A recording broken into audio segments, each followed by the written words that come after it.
यह आदमी कांपते हुए सामने वाले से बोला कि अपना मुंह खोलो, लेकिन किसी ने सोचा भी नहीं था कि वह बिना नुकीले दांतों वाला एक आम इंसान निकले। सभी ने राहत की सांस ही ली थी कि तभी उस आदमी ने अचानक उसकी बंदूक छीन ली। जब आदमी ने आंखें बंद कर ली और मौत का इंतजार करने लगा, तभी सामने वाला आदमी अचानक दूर कहीं घूरने लगा। अगले ही पल उसने बंदूक वापस उसके हाथ में थमा दी। सब लोग अभी भी हैरान खड़े थे कि तभी वह तेजी से गाड़ी का पिछला हिस्सा खोलता है और वहां से ढेर सारे शानदार हथियार और सामान निकालकर सब में बांटने लगता है। यहाँ तक कि गर्भवती महिला को भी एक पिस्तौल मिलती है। वह कहता है कि अब बहुत बड़ी लड़ाई होने वाली है, इसलिए सब लोग जल्दी से घर के अंदर छिप जाएं। हालांकि किसी को कुछ समझ नहीं आ रहा था, लेकिन फिर भी सभी उसके पीछे पीछे भागकर घर के अंदर चले गए। असल में कुछ घंटे पहले इस साधारण से हाईवे रेस्टोरेंट में एक अजीब बूढ़ी औरत आई थी। उसने जिद पकड़ ली कि उसे खून टपकता हुआ स्टेक चाहिए। जब गर्भवती वेट्रेस को खाना लाने में थोड़ा समय लग गया तो बूढ़ी औरत उसे गालियां देने लगी, यहाँ तक कि उसने उसके पेट में पल रहे बच्चे तक को कोसना शुरू कर दिया। उसकी भयानक बातें सुनकर आसपास के लोग भी देखने लगे। वेट्रेस गुस्से से कांप उठी, लेकिन बूढ़ी औरत की उम्र देखकर उसने खुद को शांत रखा और वहां से चली गई। लेकिन बूढ़ी औरत यही नहीं रुकी,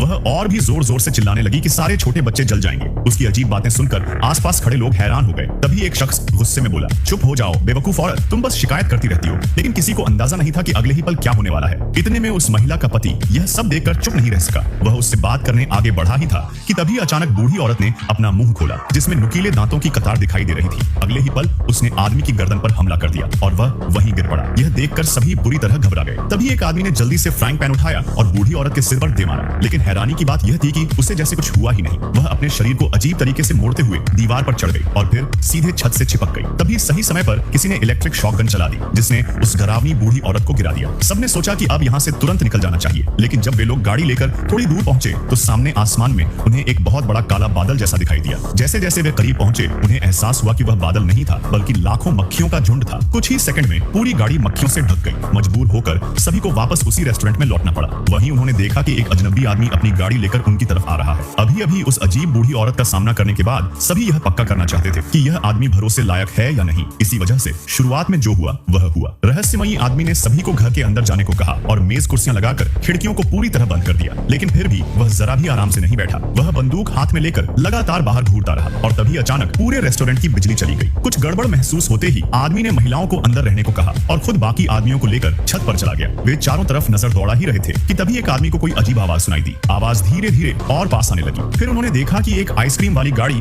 धीरे धीरे उनकी तरफ बढ़ रही है। रहस्यमयी आदमी तुरंत चिल्लाया, तैयार हो जाओ, लड़ाई शुरू होने वाली है। लेकिन जब गाड़ी रुकी तो उसमें से एक अजीब चेहरे वाला आइसक्रीम बेचने वाला आदमी उतरा। पहली नजर में वह थोड़ा बेवकूफ और बिल्कुल खतरनाक नहीं लग रहा था, लेकिन तभी अचानक उसका मुंह असामान्य रूप से बड़ा और डरावना होने लगा और देखते ही देखते उसके हाथ पैर भी तेजी से बड़े और लंबे होने लगे। डर के मारे सबकी हालत खराब हो गई। लेकिन तभी वह डरावना राक्षस उन सब पर हमला करने के लिए तेजी से उनकी ओर दौड़ पड़ा। तभी सभी लोगों ने तुरंत गोली चलानी शुरू कर दी और आखिरकार उसे वहीं ढेर कर दिया। लेकिन असली डर तो अभी बाकी था। दूर अचानक एक साथ बहुत सारी गाड़ियों की हेडलाइट्स जल उठी। अनगिनत गाड़ियां सीधे उनकी तरफ बढ़ रही थी। सबसे डरावनी बात यह थी कि हर गाड़ी बिल्कुल एक जैसी रफ्तार से चल रही थी और उससे भी ज्यादा डरावनी बात यह थी कि उन गाड़ियों के ड्राइवर मशीनों की तरह लगातार सिर हिला रहे थे, जैसे किसी ने उन पर पूरा नियंत्रण कर लिया हो। यह नजारा देखते ही रहस्यमयी आदमी तुरंत चिल्लाया, गोली चलाओ।